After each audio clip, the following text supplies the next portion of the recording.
وَلَقَدْ يَسَّرْنَا الْقُرْآنَ لِلذِّكْرِ فَهَلْ مِن مُدَّكِرٍ۔ جو شخص تکلیف اور اذیت دینے والی بات کرتا ہے اس کا انجام کیا ہوتا ہے؟ ایک بندہ بات ہی ایسی کرتا ہے جو تکلیف اور اذیت دینے والی ہوتی ہے، اس کا کیا انجام ہے؟ اس کے لیے میں آپ کے سامنے دو کردار رکھتا ہوں۔ ایک کردار ہے کعب بن مالک رضی اللہ تعالیٰ عنہ، اور ایک کردار ہے کعب بن اشرف کا، یہودی کا۔ کعب بن مالک صحابی ہیں اور کعب بن اشرف یہودی مالدار شاعر تھا، شاعر بھی تھا، مالدار بھی تھا، جو کئی اپنے وہ ان کے جو مولوی تھے ان کو، جو ان کے پرچارکر تھے، ان کو تنخواہیں وغیرہ بھی دیتا تھا اور بڑی ان کی پشتی بانی کرتا تھا، اور نبی اکرم صلی اللہ علیہ وسلم کے خلاف کوئی بھی سازش، کوئی بھی موقع وہ جانے نہیں دیتا تھا، بہت ہی آپ کی مخالفت کرتا تھا۔ کعب بن مالک کا جہاں تک تعلق ہے کہ وہ جنگ تبوک میں جو 3 لوگ پیچھے رہ گئے تھے، جنگ میں نہ جا سکے، ان میں یہ ہے۔ اور ہوا یہ کہ نبی کریم صلی اللہ علیہ وسلم میں یہ طویل بات ہے، حدیث میں آئی ہے، بڑی لمبی اور تفصیل بات ہے، لیکن میں مختصر سی آپ کے سامنے رکھتا ہوں کہ جب نبی کریم صلی اللہ علیہ وسلم واپس آ گئے تو کعب کو بلایا گیا اور پوچھا کہ ہاں بھائی کیوں نہیں تم گئے، جہاد پہ کیوں نہیں گئے؟ اب وہ کہتے ہیں کہ میں اگر چاہتا تو ادھر ادھر کی گفتگو کر کے میں جان چھڑا سکتا تھا، لیکن مجھے یہ پتا تھا کہ میری اگر کوئی بات غلط ہوئی تو اللہ تعالیٰ نے نبی کو سچی بات بتلا دینی ہے۔ اب صحابہ کا عقیدہ دیکھیں، لہذا میں نے سیدھی بات کی۔ سیدھی بات یہ تھی کہ میں تیاری بھی کی ہوئی تھی، میں نے گھوڑا بھی تیار کیا تھا، سامان بھی تیار کیا تھا، میں خوشحال بھی تھا، مجھے کوئی مسئلہ بھی نہیں تھا، پریشانی بھی نہیں تھی، بس ایسے میں نے کہ ابھی چلتا ہوں، ابھی چل رہا ہوں، چلتے چلتے مجھے دیر، اور ہوا بھی ایسے ہی۔ لیکن نبی کریم صلی اللہ علیہ وسلم ان کے جواب سے مطمئن نہیں ہوئے، آپ نے فرمایا کہ نہیں، تو ذرا انتظار کر۔ اب کئی دن گزر گئے،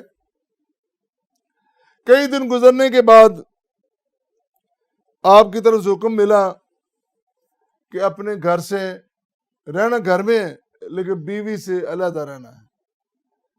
تو آپ نے پوچھا کیا میں بیوی کو طلاق دے دوں؟ کہ نہیں، طلاق بھی نہیں دینی، پاس بھی نہیں جانا۔ عجیب صورتحال ہوگی۔ کہنے لگے یہاں تک کہ میں اگر اپنے ایک عزیز میرا کزن ہے اس سے میں نے بات کرنا چاہیے، وہ مجھ سے بات نہیں کر رہا، میں بالکل تنہا کر دیا گیا۔ ایسی حالت میں شاہ غسان کا ایک نمائندہ آیا، اس نے مجھے آ کے کہا کہ تیرا یہ حال ہے کہ نبی تجھے کوئی اہمیت نہیں دے رہا، آ ہمارے ساتھ چل، ہمارا بادشاہ تمہیں کیا کچھ نوازے گا۔ کہنے لگا میرا رو رو کے برا حال ہو گیا کہ آج یہ دن بھی آنے تھے کہ مجھے مخالف آفرز کریں آگے کہ ہمارے ساتھ آ جاؤ۔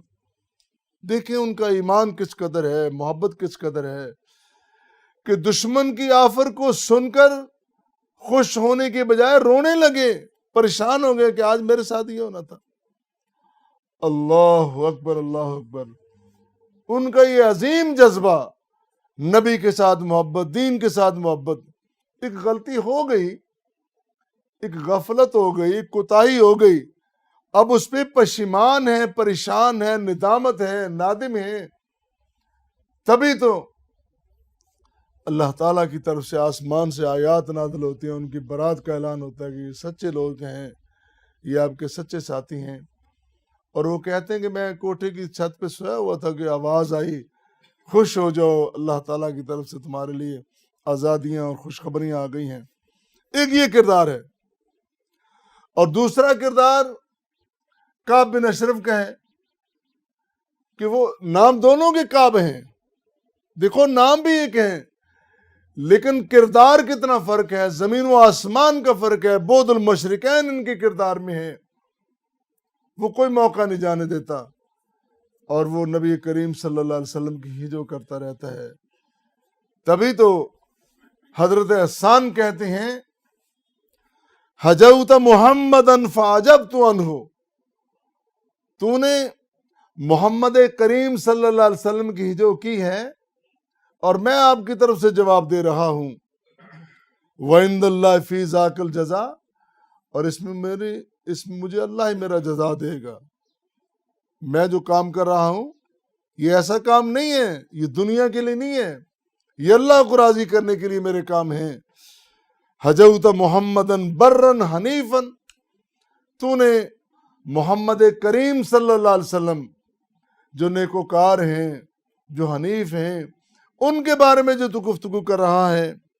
رسول اللہ شیمتہ الوفا، جن کا ترہ امتیاز ہی وفا ہے، پیغمبر کریم صلی اللہ علیہ وسلم خود بھی وفادار ہیں، اور آپ نے اپنے اصحاب کرام میں بھی وفا کا جذبہ بھرا ہے، ابھارا ہے، اور ان میں پیدا کیا ہے۔ فَإِنَّ أَبِي وَوَالِدُهُ وَإِرْضِي، اللہ اکبر، کہنے لگے